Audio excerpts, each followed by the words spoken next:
मधु जी विराजमान कीजिए जिनवाणी।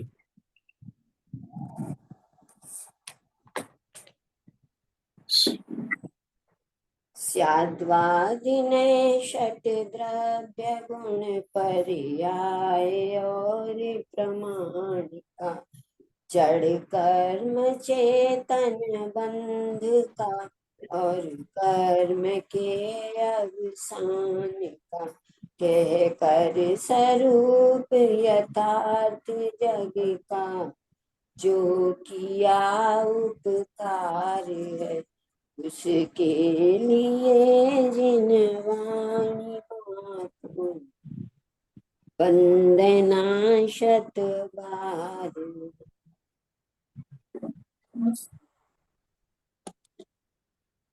मुग्धा जी मंगलाचरण। 12 अंग गिज्ज। 12 अंग गिच्छा वियलियमल मूढतंसणोत्थिलया विविहवर चरण भूसा पश्यौ सुदेवया चिरम्। अरहंत भासियत्थम गणहर देवे गंतियम सम्मम प्रणमामि भक्ति जुतो सुदनाण महो वही शिरसा। तीर्थंकर रुद्रेशुताय नमो नमः। रत्नत्रय धारक आचार्य उपाध्याय साधु परमेष्टिभ्यो नमो नमः। द्वादशांग जिनवाणी के विभिन्न अंगों का परिचय हम यहाँ पर प्राप्त कर रहे हैं। समस्त जिनवाणी के 12 अंग, लेकिन विशेष रूप से कहें तो 11 अंग और 14 पूर्वों में इनको विभक्त किया गया है। उसका कारण यह है कि 14 पूर्वों का विषय बहुत विशाल है।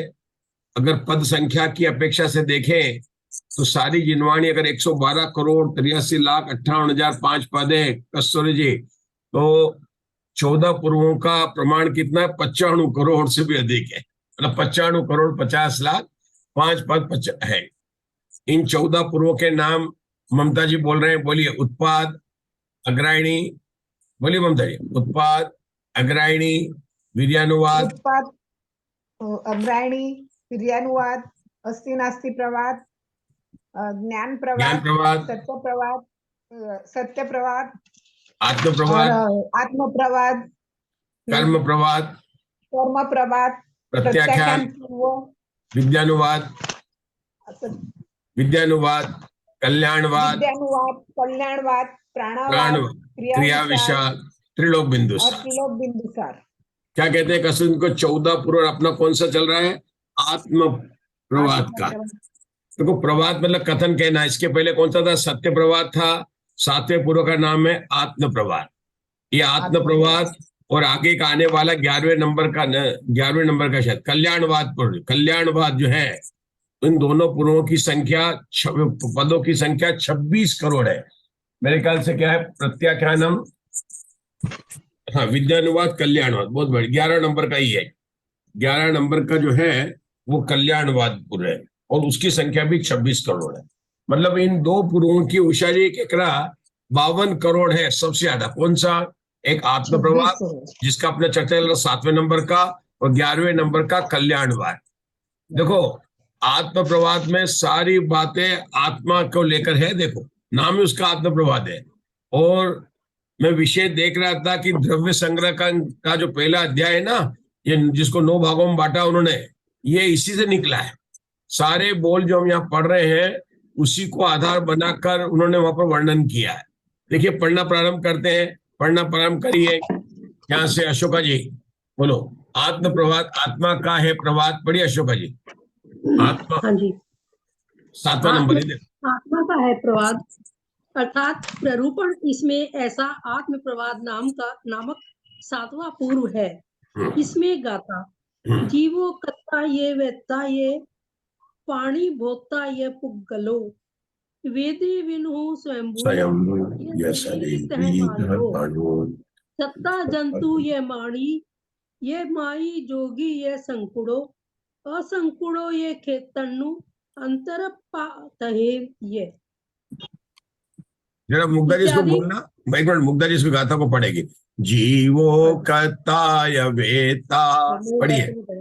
जीवो कत्ताय वेत्ताय पाणी भोताय पुद्गलो वेदी स्वयंभू शरीरितः मानव सत्ता जंतुयमान जोगी संकुलो असंकुलो यथेतनो अंतरपात। अंतरपातहेवय। बोलिए कस्तूरी जी, गाता बोले जीवो कथाय वेताय, बोलिए बोलिए बोलिए। जीवो कर्ताय वेत्ताय पाणी भोक्ताय पुद्गलो वेदी विष्णु स्वयंभूय शरीरतः मानव सत्ता जंतुय प्राणी मानीय माई जोगीय संकुडो असंकुडो यथेत्तन्नो अंतरपातहेवय। पढ़िए अशोका जी। इत्यादि आत्मस्वरूप का कथन है, पढ़िए से। इत्यादि आत्म स्वरूप का कथन है, इनका अर्थ लिखते हैं। जीवति अर्थात जीता है, व्यवहार से 10 प्राणों को और निश्चय से ज्ञान दर्शन सम्यक रूप चैतन्य प्राणों को धारण करता है और पहले जिया और आगे जिएगा, इसलिए आत्मा को जीव कहते हैं। व्यवहार से शुभाशुभ कर्म को और निश्चय से चैतन्य प्राणों को करता है, इसलिए कर्ता कहते हैं। व्यवहार से सत्य असत्य वचन बोलता है, इसलिए वक्ता कहते हैं। निश्चय से वक्ता नहीं है। दोनों नयों से जो प्राण कहे वे इसके पाए जाते हैं, इसलिए प्राणी कहते हैं। तो कितने पढ़े आपने? 4 बोल पढ़े। पहला जीव, जी दूसरा प्राणी, प्राण है ना, प्रयत्न करता, दूसरा कर्ता, तीसरा वक्ता और चौथा प्राणी का, है ना। इन्होंने भोक्ता आगे लेंगे, ठीक है, कोई बात नहीं। इन्होंने 4 बोल लिए। इसके अंदर कौन से बोल में आपको विशेषता दिख रही है? सभी बोलों में विशेषता है जी। सभी बोलों में विशेषता, बहुत बढ़िया, बहुत अच्छा, सही उत्तर सभी है। विशेषता, एक से एक विशेषता, लेकिन एक से एक बढ़कर। मुग्धा जी, ये को याद होगा, मुग्धा जी, गुरुदेव श्री जब जीवत्व शक्ति का व्याख्यान करते हैं ना, तो ध्यान देना कि सभी जगह तो लिखा जाता है कि चेतन भाव प्राणों से जीता है, लेकिन गुरुदेव श्री ज्ञान प्राण, दर्शन बाण, बल प्राण और सुख प्राण, 4 प्राण अर्थ करते हैं। ये ध्यान रखना। प्रीति, जैसा गुरुदेव श्री जब समय सार की पहली शक्ति का जो प्रवचन करते हैं ना, तो मैंने ये ध्यान दिया कि जैसे अपन द्रव्य संग्रह पढ़े, अपन 85 पढ़े, तो वहां पर क्या आता है कि व्यवहार से 10 प्राणों से जीता और निश्चय से चेतन भाव प्राणों से जीता, दोनों जगह। मतलब आप देख लो, द्रव्य संग्रह देख लो या 85 देख लो, और दोनों एक ही है। अब जब गुरुदेव श्री ने जीवत्व शक्ति का व्याख्यान किया, तो प्रीति जी वहां पर उन्होंने व्यवहार प्राण की बात ही नहीं की। आपको पता क्यों नहीं की मुग्धा जी? शायद प्रीति को देखो, शक्ति की बात चल रही है और पहली शक्ति जीवत्व है, और जो बात मैं हमेशा शुरू करता हूँ वो बात यहाँ पर लिखी है कि भगवान आत्मा का जीवत्व शक्ति के कारण जीव कुमार नाम पड़ा। ये बात यहाँ पर लिखी हुई बिल्कुल अपनों को मिलती है। चीती शक्ति के कारण उसका नाम चेतन कुमार पड़ा है, सुख शक्ति के कारण उसका नाम सुखपाल पड़ा है, दृष्टि शक्ति के कारण उसका नाम दर्शन कुमार पड़ा है, ज्ञान शक्ति के कारण उसका नाम ज्ञानचंद पड़ा है, और वीर शक्ति के कारण उसका नाम बलवंत सिंह पड़ा है। आपको पता ना भगवान आत्मा के नाम कितने हैं। अब गुरुदेव श्री जब इस शक्ति का, जीवत्व शक्ति का वर्णन करते हैं, तो व्यवहार जीवत्व की बात ही नहीं करते और 10 प्राणों की बात ही नहीं करते। क्यों नहीं करते हैं? मैं बताता हूँ क्यों नहीं करते हैं। सभी को मालूम है। नहीं, इसलिए नहीं, नहीं, इसलिए नहीं करते। ऐसी बात बताओ, सुनो, बहुत अच्छी बात है। अब तो चर्चा कर रहे हैं। देखिए, सुनो, ध्यान से सुनो। शक्ति की बात चल रही है, तो व्यवहार प्राण या अशुद्ध प्राण तो अशक्ति है, शक्ति कहाँ है? तो शक्ति के प्रकरण में गुरुदेव श्री बात तो करते प्रमाण के द्रव्य की, लेकिन राग और विकारी भावों को लेकर बात नहीं करते। किसमें? शक्ति के प्रकरण में। शक्ति के प्रकरण में बात है प्रमाण का द्रव्य, और प्रमाण के द्रव्य में पर्याय इंक्लूड है, पर्याय के द्रव्य में पर्याय इंक्लूड है। लेकिन गुरुदेव श्री कहते हैं कि शक्ति की जब बात करनी है तो निर्मल पर्याय को इंक्लूड करो, विकारी पर्याय की बात ही मत करो, क्योंकि विकारी पर्याय शक्ति नहीं है, वो तो कमजोरी है। राग का उत्पन्न होना कोई शक्ति थोड़ी नहीं, तो कमजोरी है। संसार में भटकना जीव की मतलब कोई बहुत बड़ा काम नहीं है। काम कौन सा है? सम्यक दर्शन प्राप्त करके मोक्ष जाए, अपना पुरुषार्थ प्रकट कर, वो पुरुषार्थ है। तो शक्ति के प्रकरण में कहीं भी गुरुदेव श्री ने व्यवहार की बात नहीं की।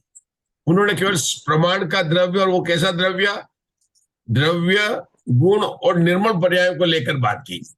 और वहां पर जब बात करनी थी कि जीवन शक्ति कौन से प्राण से जीता है, तो बोलते थे ज्ञान प्राण, दर्शन प्राण, बल प्राण और सुख प्राण। और यही बात यहाँ पर टोडरमल जी साहब ने जो यहाँ लिखी टीका में, ये टीका टोडरमल जी साहब ने लिखी है ना, देखो क्या लिखा, निश्चय से ज्ञान दर्शन सम्यक रूप चेतन प्राणों को धारण करता, मतलब ये उसके निश्चय से प्राण ये है। और पहले जिया और आगे जिएगा, इसलिए आत्मा को जीव कहते हैं। जीव की परिभाषा बताइए। अपन जीव की परिभाषा पाठशाला में आपने क्या पढ़ी, जिसमें ज्ञान और दर्शन पाए जाते हैं उसको जीव कहते हैं। और यहाँ पर जीव की परिभाषा क्या बताई है, जो पहले जिया और जो आगे जीता था, जीता है और जिएगा, वो जीव की। मुग्धा जी, ये परिभाषा ज्ञानमती माता जी ने जीव की दी है। वाले ज्ञानमती माता जी जो उनकी जो निकले ना बालबोध पाठमाला, देखो कहते जी हम तो सबको देखते हैं, ज्ञानमती माता जी की भी देखते हैं, सांगानेर से जो रतनलाल जी बनेड़ा उनकी भी देखते हैं, वहां से भी निकलती है, और अपने जो टोडरमल स्मारक से निकलती है वहां से भी देखते हैं, सबसे देखते हैं। एक बात जरूर अच्छी लगी, मैं जीव की परिभाषा में इसमें जो जीता था, जीता और जिएगा 50 इकाई की परिभाषा है, उसको जीव कहते हैं। क्यों? क्योंकि ये दर्शन प्राण, बल प्राण, ज्ञान प्राण, तो जिनको उसको जीव नहीं कहते, उसको प्राणी कहते हैं। उसको क्या कहेंगे? प्राणी। प्राण जो प्राणों से जीता उसको क्या कहेंगे? प्राणी कहेंगे। और जीव किससे कहेगा? जो जीता था, जो जिएगा और जिएगा। जीवत्व शक्ति के कारण जीव का नाम जीव पड़ा, और वो 3 काल में जिएगा। यहाँ पर आगे देखें, प्राणी का बोल अलग है। अब प्राणी के बोल में आप क्या कहोगे? इन्होंने यहाँ लिख दिया दोनों प्रकार के प्राणों से जीता इसलिए प्राणी है। यहाँ क्या लिख दिया? मतलब एक बोल जीव है, एक बोल है प्राणी। जीव का बोल वास्तव में क्या है कि उन्होंने बोला कि जो जीता था, जिएगा, इसलिए वह जीव है। और प्राण बताया उन्होंने, 4 प्राण बता दिए, दर्शन प्राण, ज्ञान प्राण, बल प्राण, ये सब बता दिए। उसके बाद में दूसरा बोल कौन सा आया? कर्ता का था। हाँ, तो कर्ता से दूसरा बोल कर, हाँ, शुभाशुभ कर्मों को करता है ये व्यवहार से, और निश्चय से चेतन प्राणों को करता है, इसलिए कर्ता का। अब वो वक्ता, वास्तव में जीव वक्ता है ही नहीं है, निश्चय से जीव वक्ता नहीं है, क्योंकि वाणी जो है पुद्गल का धर्म है, जीव का धर्म नहीं। बोलना जो है ना अपना धर्म नहीं, वाणी का। इसलिए ये बात भी बहुत सरल, सत्य असत्य वचन बोलता है, इसलिए वक्ता है, और निश्चय से वक्ता नहीं। 3 बोलो। चौथा, दोनों नयों से प्राण का इसके पाए जाते, मतलब ये वास्तव में प्राणी में जीव व्यवहार नहीं से 10 प्राणों से जीता है, और निश्चय से चेतन भाव प्राणों से जीता है, इसलिए प्राणी कहते हैं। ये प्राणी का बोल हुआ। अब आशा बहन यहां से पढ़ो, व्यवहार से शुभ अशुभ कर्म के फल को। आशा बहन आ गए क्या? हाँ, पढ़िए। व्यवहार से शुभ अशुभ कर्म के फल को और निश्चय से निज स्वरूप को भोगता है, इसीलिए भोक्ता कहते हैं। ये भोक्ता किसके अवसर से बनाया? कर्म के अपेक्षा शुभ अशुभ कर्मों को भोगने के कारण, कर्म के फल को भोगने के कारण, और निश्चय से निज स्वरूप को भोगता है, अपने आत्म स्वरूप का भोगन, अपने शुद्ध भावों का भोगता है, मतलब अपने शुद्ध भावों का भोगता है। अब देखो, एक आपने सुना होगा, चेतना, चेतना मतलब चेतना, उसके 2 भेद किए जाते हैं, ज्ञान चेतना और अज्ञान चेतना। चेतना को बन के 2 छेद किए जाते हैं, ज्ञान चेतना और अज्ञान चेतना। अपन इन दोनों को समझ रहे हैं, अपन को जल्दी तो है ही नहीं है। अपन जो विषय आ रहा है ना, जो विषय आता है उसको अपन समझ के चलेंगे। तो चेतना है तो उसके 2 बोले, कौन सी चेतना है अशोका जी? ज्ञान चेतना और अज्ञान चेतना। अब जिन्होंने समय सार का स्वाध्याय किया है और प्रवचन, उनको पता अज्ञान चेतना के 2 भेद होते हैं, कर्म चेतना और कर्मफल चेतना। फिर से बोलता हूँ, चेतना 2 प्रकार की है, ज्ञान चेतना और अज्ञान चेतना। अज्ञान चेतना 2 प्रकार की है, कौन सी? कर्म फल चेतना और कर्म चेतना। कर्म चेतना में कर्ता से संबंधित है, और कर्म फल चेतना में भोक्ता से संबंधित है, भोक्तत्व गुण से। मतलब यह मैं हूं, ज्ञान को ये माने तो ज्ञान चेतना हो गए, लेकिन ये कर्ता मतलब राग द्वेष का कर्ता बनना, ये कौन सी होगी? अज्ञान चेतना है, और इसको बोलते हैं कर्म चेतना। और राग द्वेष के या पुण्य पाप के फल को मैं भोगता हूं, ये कौन सी चेतना हो गई है? भोक्तृत्व हो गया, और इसको बोलते हैं कर्म फल चेतना। क्या बताया मैंने? चेतना के 2 प्रकार के बताए, ज्ञान चेतना और अज्ञान चेतना। अज्ञान चेतना का संबंध किससे लेंगे? दो से लेंगे, कर्म चेतना और कर्म फल चेतना। कर्म चेतना, जब कर्म फल चेतना ले कस्तूरी जी, कुसुम जी, तो भोक्ता तो गुण को लेना, और कर्म चेतना को ले तो कर्ता गुण को लेना, और ज्ञान चेतना को लेना तो ज्ञातृत्व गुण को लेना। और तीन चीज की हो गई, ज्ञातृत्व गुण, ये तीन चीज हो गई। अब हाँ, भोक्ता, तीनों बहुत बढ़िया है, ये तीनों आगे ये कर सकते हैं। ज्ञातृत्व मतलब जानना, ज्ञान चेतना और ज्ञानी। अच्छा, अब ये क्या बात हो गई कि ज्ञान चेतना, अपने चेतना के दो भेद कर दिए। अब ये कौन सी चेतना है? ये त्रिकाली ज्ञान गुण दर्शन रूप वाली चेतना नहीं है, ये परिणाम रूप वाली चेतना है।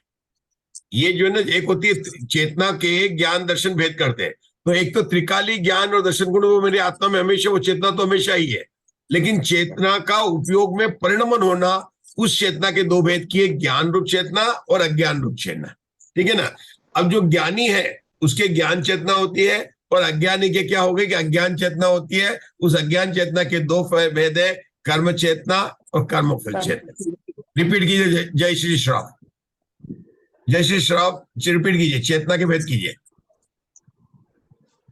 हाँ, चेतना के दो भेद है, एक तो ज्ञान चेतना और दूसरा अज्ञान चेतना। और अज्ञान चेतना के दो भेद है, कर्म चेतना और कर्म फल चेतना। कर्म चेतना कर्ता से संबंध रखता है और कर्म फल चेतना भोक्ता से संबंध रखता है। अब ये बात है समय सार की। किसकी बात है? समय सार। समय सार, लेकिन प्रवचन सार में ये बात नहीं है इसी विषय की। ध्यान से देना अशोका जी, ये बात किसकी की मैंने? समय सार के विशुद्ध अधिकार की। कहां पर की? 387, 388, 389 जो 7 साधा ना, मतलब यहाँ कहाँ के है? चारित्र अधिकार, सर्वशुद्ध अधिकार की आप गाथा देखेंगे तो वहां से चलेंगे। कहाँ लेना? ये 390 से पहले की 7 गाथा, 383 से लेकर 388 तक गाथा लेंगे तो वहां पर ये बात आ जाएगी आपको। 3 प्रकार की चेतना की बात आ जाएगी। ये बात समझा गए? क्योंकि समय सार में क्या है कि दो ही है, या तो ज्ञानी है या अज्ञानी है। समय सार में अज्ञानी को ज्ञानी बना दिया, चौथे गुणस्थान में आ गया, मतलब मोक्ष चला गया। समय सार का एकमात्र उपाय है चौथे गुणस्थान वाला ज्ञानी, और उसमें खूब गीत गाए, निराश्रव है, कर्मबंधी होता है, भोग करते हुए भी उसके बंधनी, मतलब बहुत करता है। क्योंकि वहां का जो है प्रकरण चौथे गुणस्थान तक ले जाना, ऐसा नहीं है, बताते हैं चौथा गुणस्थान हो गया मतलब उसको बोल दिया दृष्टि मुक्त, मतलब सबको हो गया। वो दृष्टि से सर्वज्ञ स्वभावी है, बिल्कुल, उसके चारित्र पे बल आ गया है, पूरा आ गया। तो ये बात आ गई, तो वहां पर तो बताते ज्ञानी और अज्ञानी की बात कर दी। लेकिन प्रवचन सार प्रमाण और ज्ञान प्रदान दृष्टि में कहा गया। प्रवचन सार क्या गया? ज्ञान प्रदान में। अब वो वहां पर प्रमाण की दृष्टि में जो बात करेंगे ना पर्याय में, तो पर्याय के अंदर को लेकर वहां पर क्या करेंगे कि प्रवचन सार के पहले ही देखेंगे आप, शुरू बात देखेंगे 7वीं गाथा के बाद में, प्रवचन सार के 8वीं 9वीं 10वीं में, तो शुभाशुभ जो जीव जिस रूप से परिणमन होता है वह उस रूप हो जाता है। अगर शुभ भाव से परिणमित होता है तो शुभोपयोगी है, अशुभ भाव से परिणमित होता है तो अशुभोपयोगी है, और शुद्ध भाव से परिणमित होता है तो शुद्ध उपयोगी। मतलब वहां पर जिस भाव से जीव करता है, इस भाव को जीव करता है, उस रूप परिणमित होता है, वह उसी तरह का जीव कह रहते हैं। ये प्रवचन सार की बात है, ये प्रवचन सार। तो वहां पर क्या करेंगे? ज्ञान चेतना, कर्म चेतना और कर्म फल चेतना। अब 3 के वहां पर यहाँ भेद नहीं बांटेंगे, ज्ञान चेतना, ज्ञानी अज्ञानी भेद नहीं बैठे, चेतना के 3 भेद है। देखो अंतर बताऊंगा कहाँ पड़ा, आप कहीं कोई अंतर नहीं पड़ा, 3 भेद तो होके हुए आगे, हाँ बिल्कुल होके हुए आगे आएंगे, जिनागम वही है ना। लेकिन समय सार में कैसे आए? चेतना, ज्ञान चेतना, अज्ञान चेतना, और अज्ञान चेतना के 2 भेद कर दिए, कर्म चेतना और कर्म फल चेतना। बराबर, अपन ने समझ भी लिया है ना। अब मैं आता हूं प्रवचन सार में। प्रवचन सार में क्या कहते हैं कि चेतना है तो चेतना के 3 भेद है, ज्ञान चेतना, कर्म चेतना और कर्म फल चेतना। और वो 3 गुण से जोड़ते हैं, ज्ञान चेतना को ज्ञान गुण से, कर्म चेतना को कर्ता गुण से, और कर्म फल चेतना को भोक्ता गुण से जोड़ते हैं। बराबर है। अब कर्म चेतना भी 2 प्रकार की होती है, शुद्ध कर्म चेतना और अशुद्ध कर्म चेतना। और कर्म फल चेतना भी 2 प्रकार की होती है, शुद्ध कर्म फल चेतना और अशुद्ध कर्म फल चेतना। कठिन नहीं है, समझ में आएगा आपको। अब क्या हो गया कि जो अज्ञानी जीव है ना, उसके अशुद्ध कर्म चेतना, मतलब वो अपने को कर्ता मानता है, इसके लिए उसको अशुद्ध कर्म चेतना है, और वो उसका भोक्ता मानता है, इसलिए उसके अशुद्ध कर्मफल चेतना है। ये आप समझ गए ना? तो ये किसकी हो गई है कि कर्म चेतना दोनों की होती है, ज्ञानी के भी होती है और अज्ञानी की भी होती है। कर्मफल चेतना ज्ञानी के भी होती है और अज्ञानी की भी होती है। क्या अंतर आया? अपन ने समय सार में चेतना के दो भेद किए, ज्ञानी और अज्ञानी। अज्ञानी के दो भेद कर दिए, कर्म चेतना और कर्मफल चेतना, और बोला कि अज्ञानी है, मतलब मिथ्या दृष्टि। क्यों? वहां पर क्या है? एकत्व, ममत्व, कर्तव्य और भोक्तृत्व से भेद ज्ञान कराना है। तो उन्होंने कहा कि जो अज्ञानी है उसके ये कर्ता मानता, भोक्ता मानता है, और जो ज्ञानी होता है उसको नहीं मानता। तो उन्होंने दो भागों करके एक समय सार की बात तो समाप्त हो गई। लेकिन प्रवचन सार में तो पूरे बात करेंगे। तो क्या बात किया? ज्ञान चेतना, कर्म चेतना, कर्मफल चेतना। हाँ राजुल जी, नई बात लग रही है? कुछ कठिन लगे तो पूछ लेना हाथ खड़ा करके। हमारे इनके जय श्री श्राप को बहुत अच्छा स्टाइल है, हाथ खड़ा कर दीजिए वहां पर। हाँ देखो, अब क्या करें? कर्म चेतना दोनों की होती है, ज्ञानी की भी होती है, अज्ञानी की है। कर्मफल चेतना भी ज्ञानी का अज्ञानी। अरे कर्मफल ज्ञानी क्या करता होगा? भोक्ता क्या भोगता है? अरे सबसे बड़े भोक्ता तो वास्तव में सिद्ध भगवान है। आनंद का भोग तो वही कर रहे हैं, और वो भी ताजा ताजा चेतन रस का सबसे बड़ा। तो ज्ञानी के होती है वहां पर शुद्ध ज्ञान चेतना, और ये कौन? शुद्ध कर्मफल चेतना, उनकी होती है अशुद्ध कर्मफल। इस प्रकार से वहां पर भेद कर दिया। ये बराबर है। अभी आगे नहीं बढ़ रहा हूं मैं, लेकिन एक बात और बताना चाहता हूं, अगर आप परमिशन दे तो 50 इकाई में क्या कहा? 50 इकाई में भी विषय है, ये विषय 50 इकाई में भी है ना? अब 50 इकाई में क्या अंतर हो गया? समय सार में तो सम्यक दृष्टि, मिथ्या दृष्टि को सम्यक दृष्टि बनाना था। यहां पर क्या था? ज्ञान प्रधान से कथन करना था। लेकिन 85 इकाई तो वास्तव में 6 द्रव्यों का है, वो तो द्रव्य संग्रह है। वास्तव में द्रव्य संग्रह से पहले लिखा गया, तो वह सभी द्रव्यों से बात करेंगे। तो वहां पर क्या बोलते हैं कि जो एकेंद्रीय जीव है, एकेंद्रीय जीव, वे केवल कर्म फल चेतना को भोगते हैं, उनके कर्म चेतना नहीं होती है। क्यों नहीं होती है? वो प्रतिकार नहीं कर सकते। पेड़ है, आप कितना उसको मारो पीटो, वो भोगेगा, तो वो जो है उसके फल को भोगेगा, लेकिन वो आपका कुछ प्रतिकार नहीं कर सकता है। तो वहां पर कहते हैं एकेंद्रीय जीवों के कर्म फल चेतना होती है, लेकिन कर्म चेतना सभी की होती है। किसके होती है? एकेंद्रीय से लेकर सभी जीवों की होती है। और संसारी जीवों को अशुद्ध होती है, और मुक्त जीवों को होती है। तो वहां पर प्रवचन 85 इकाई में ज्ञान चेतना केवल ज्ञानी को बताया गया। क्या बताया प्रीति जी? ज्ञान चेतना किसको बताया? केवल ज्ञानी को बताया। ये मैंने 3 पॉइंट आपको आज बताए, आप नोट करना। देखो फिर से बता दो, रिपीट करता हूं। हम क्या बात कर रहे हैं? जीव के अंदर बात चल रही थी। हमने देखा चेतना गुण जीव का है, चीति नाम की शक्ति है, अजड़त्वात्मिका चीति शक्ति। अब चेतना गुण के कारण हमने समय सार में कैसे भेद किए, प्रवचन सार में कैसे भेद किए, और 85 इकाई में कैसे भेद किए। हाँ जय श्री श्राव बताएंगे तीनों में आप भी तैयार रहिए, रिपीट करिए। तीनों ग्रंथ में एक एक लाइन। अच्छा सबसे पहले उषा जी बताना चाहते, बताइए उषा जी। उषा जी बताए। उषा तो एक ही बात। चलो। हमें सार में तो ज्ञान चेतना और अज्ञान चेतना दो भेद किए। हाँ। और अज्ञान चेतना के दो भेद किए, कर्म चेतना और कर्म फल चेतना। बराबर। तो इसमें ज्ञान चेतना में तो ज्ञात आगे, और कर्म चेतना में कर्ता, और कर्म फल चेतना में भोक्ता शक्ति। अब प्रवचन सार में दो भेद किए, एक तो ज्ञान चेतना शुद्ध ज्ञान चेतना, और एक कर्म चेतना में शुभ अशुभ दोनों। शुद्ध और अशुद्ध, शुभ अशुभ नहीं, शुद्ध और अशुद्ध। अशुद्ध में शुभ अशुभ दोनों आ जाएगा, शुभ और अशुभ दोनों आ जाएंगे। में होंगे ना? ज्ञान चेतना तो ज्ञान चेतना में कोई अंतर नहीं है ना? अब आएंगे अपन कर्म चेतना में और कर्म फल चेतना में। पहले तो ये लिखना कि 3 गुण से बात हो रही है। पहला गुण है ज्ञान गुण, दूसरा गुण है कर्ता गुण, तीसरा गुण है भोक्तृत्व गुण। अब हमने प्रवचन सार में लिखा तो लिखा चेतना के भेद वही 3 किए। कौन से के? ज्ञान चेतना, कर्म चेतना, कर्म फल चेतना। ज्ञान चेतना के नीचे ब्रैकेट में लिख देना ज्ञान गुण की अपेक्षा बात करेंगे। कर्म चेतना के नीचे ब्रैकेट में लिख देना कर्ता गुण की अपेक्षा से बात करेंगे, समझने के लिए। और कर्म फल चेतना के नीचे ब्रैकेट में लिख देना भोक्तृत्व गुण की अपेक्षा से बात करेंगे। अब कर्म चेतना और कर्म फल चेतना समय सार में केवल अज्ञानी को बताई थी। लेकिन यहाँ पर प्रवचन सार में अज्ञानी को भी होती है और ज्ञानी को भी होती है। कारण क्या था? समय सार के अंदर एकत्व, ममत्व, कर्तृत्व और भोक्तृत्व 4 प्रकार के अज्ञान से दूर करके जीव को सम्यक दर्शन प्राप्त कराना था। तो जिसके ज्ञान चेतना है वो ज्ञानी, और जिसके अज्ञान चेतना है, मतलब उन्होंने अज्ञान चेतना नाम दिया था, या अज्ञान चेतना नाम नहीं दिया। अज्ञान चेतना किस प्रकार का ज्ञान? मैं पर पदार्थों का करता हूं, मैं पर पदार्थों का भोगता हूं। ये क्या हो गई? अज्ञान चेतना। ये हो गई समय सार की बात। तो अज्ञानी के अज्ञान चेतना होती है, ज्ञानी के ज्ञान चेतना होती है। समय सार की बात समाप्त हो गई। हमने आपको बता दिया ये बात कही है 383 से लेकर 388 गाथा में आई है संशुद्ध अधिकार में। अब देखना वहां पर बहुत अच्छा इसको बताया। इसका और भी विस्तार बात हो मैं अभी। अब अपन आगे प्रवचन सार में।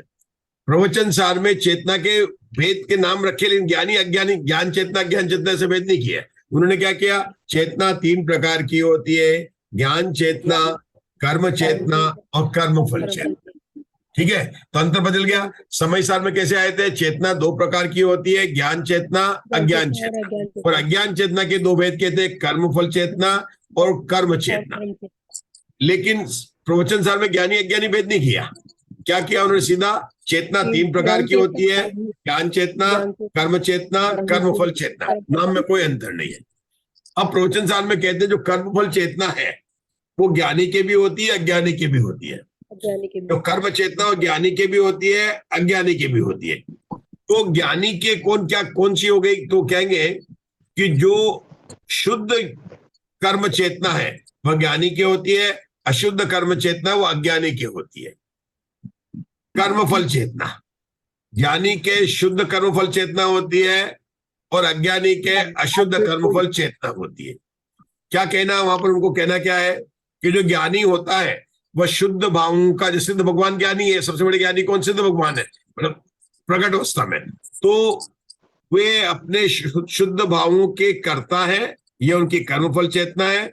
और वे चेतन भावों के भोक्ता है, आनंद के भोक्ता। चेतन भाव छोड़ो, आनंद के भोक्ता है। ये हो गया उनके कर्म फल चेतना। किसके? सिद्ध भगवान के। उपलक्षण से केवली भगवान को भी लगा लेना। संसारी जीव है, संसारी जीव कौन से हो गए? उनके शुद्ध चेतना भी होती है, अज्ञानी चेतना। जितने अंश में वे जैसे सम्यक दृष्टि हो गया तो उसके कर्म चेतना भी है और कर्म फल चेतना भी है। मतलब शुद्ध अशुद्ध दोनों कैसे हो गई है कि जितनी उसकी स्वभाव में स्थिरता है, उसकी श्रद्धा गुण की तो पूरा उसकी निर्मलता प्रकट हो गई है 4थे गुण स्थान में। लेकिन जितनी स्वभाव की अस्थिरता है उतना है। इसी तरह से जितनी स्वभाव की अस्थिरता है उस प्रमाण में उनके कर्म फल चेतना दोनों प्रकार की ली गई, शुद्ध चेतना और अशुद्ध। लेकिन सिद्ध भगवान के और केवली भगवान के केवल शुद्ध कर्म चेतना और कर्म फल चेतना लेगी। इसका मतलब क्या हुआ कि वहां पर शुद्ध चेतना के स्वामी किसको होता है? केवली भगवान। बराबर। कुछ ज्ञान चेतना में क्या आएगा? ज्ञान चेतना में ज्ञान चेतना ही आएगी।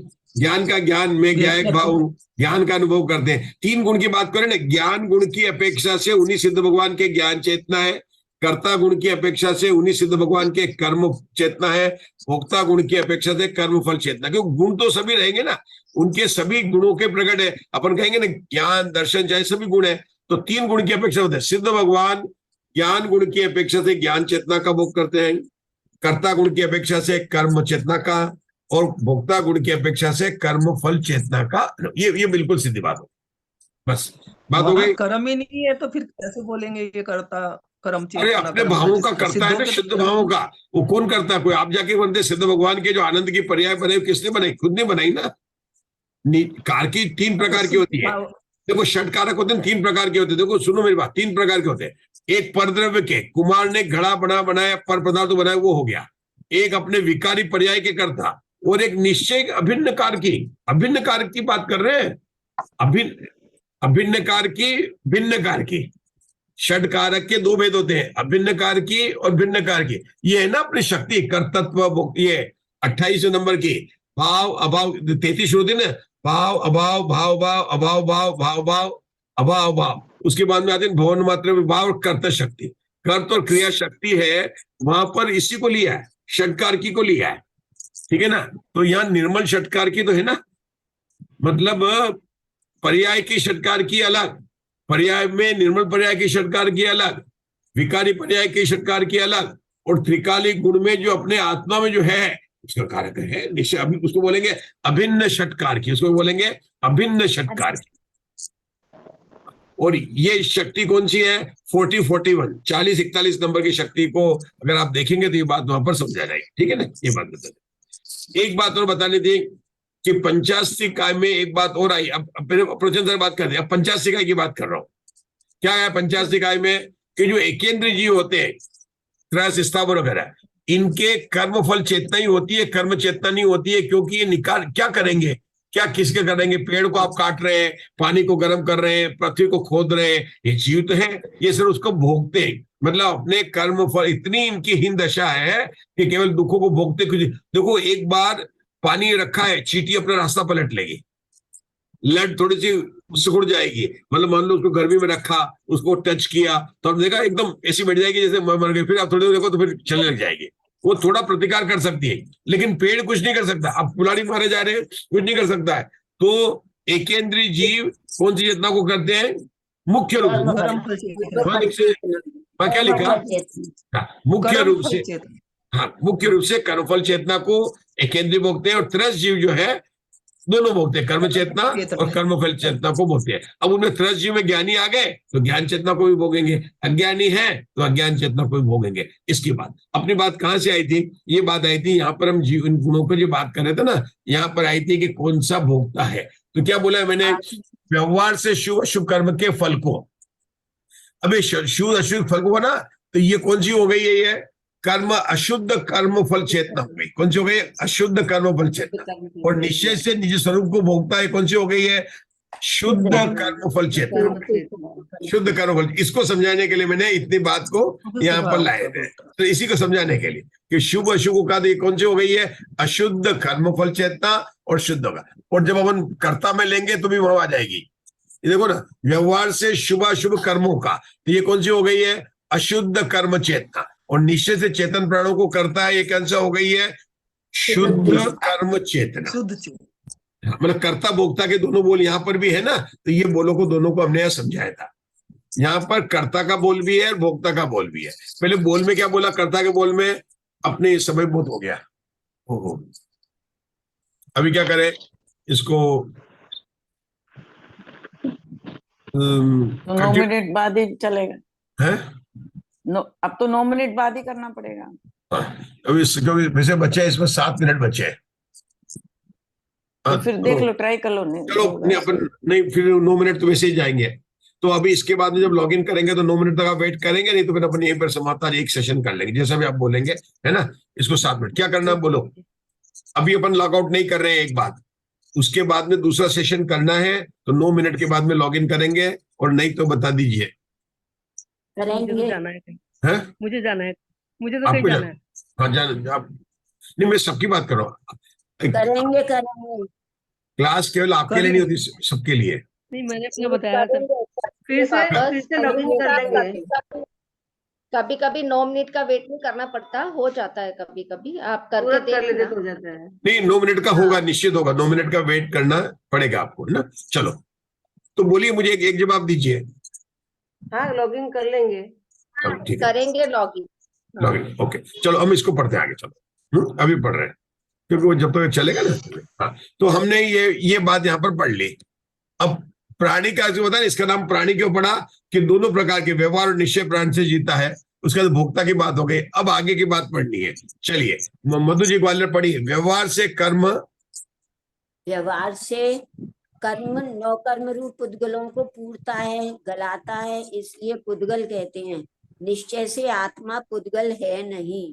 कल ये बात अपन ने चर्चा कर ली थी, पुद्गल की बात की थी। देखो, 3 प्रकार के पुद्गल, रिपीट नहीं करता हूँ, आज ज्ञान चैन की आती थी। कल अपन ने क्या कहा था? एक तो पुद्गल है, एक राग को पुद्गल कहा, और एक यहाँ पर आत्मा को पुद्गल कहा। 3 प्रकार की पुद्गल की बात बोली थी। तो जो पुद्गल कहते हैं, जिसको पुद्गल कहते हैं, वो तो है अजीव द्रव्य वाला जो वेद है, जिसमें स्पर्श रस गंध वर्ण पाया जाता है, वो तो वास्तव में पुद्गल है। दूसरा पुद्गल किसको कहा था? राग को पुद्गल कहा था। राग को पुद्गल कहा तो राग में स्पर्श रस गंध वर्ण नहीं पाए जाते। राग के अंदर स्पर्श, रस, गंध वर्ण नहीं पाए जाते हैं, फिर भी राग को पुद्गल कहा है। उसके कारण क्या है? कारण नंबर 1 ये क्या है कि राग में ज्ञान का प्रकाश नहीं है। जैसे पुद्गल में ज्ञान का प्रकाश नहीं है, ऐसे राग में भी ज्ञान का प्रकाश नहीं है।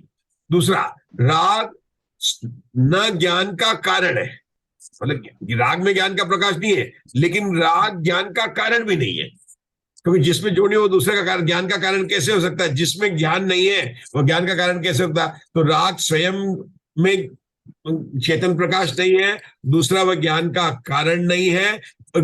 जिस प्रकार से पर द्रव्य से मुझे कोई लाभ नहीं होता है, उसे राग से भी मुझे लाभ नहीं होता, बल्कि उल्टा दुख होता है, उल्टा दुख होता। इसलिए वहां पर राग को भी पुद्गल का कहा। यहां पर जो आत्म प्रभात के जो बोल चल रहे हैं, उस आत्म प्रभात के बोल में आत्मा को पुद्गल कहा है कि यहाँ पर व्युत्पत्ति अर्थ से लिया है कि पुद्गल किसे कहते हैं? पुरियंती गलियंती इति पुद्गला, पुरियंती गलियंती इति पुद्गला। तो इस परिभाषा से आत्मा भी नए नए शरीर को धारण करता है, ये करता है, लेकिन ये कब की बात होगी? संसार में होगी। इसलिए कहा गया व्यवहार से ये पुद्गल है और निश्चय से यह अपुद्गल है।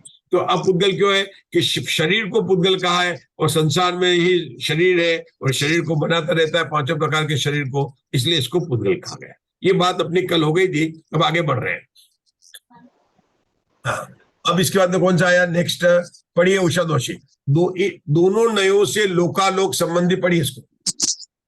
दोनों नयों से लोकालोक संबंधी त्रिकालवर्ती सर्वज्ञेयों को वेती अर्थात जानता है, इसलिए वेदक कहते हैं।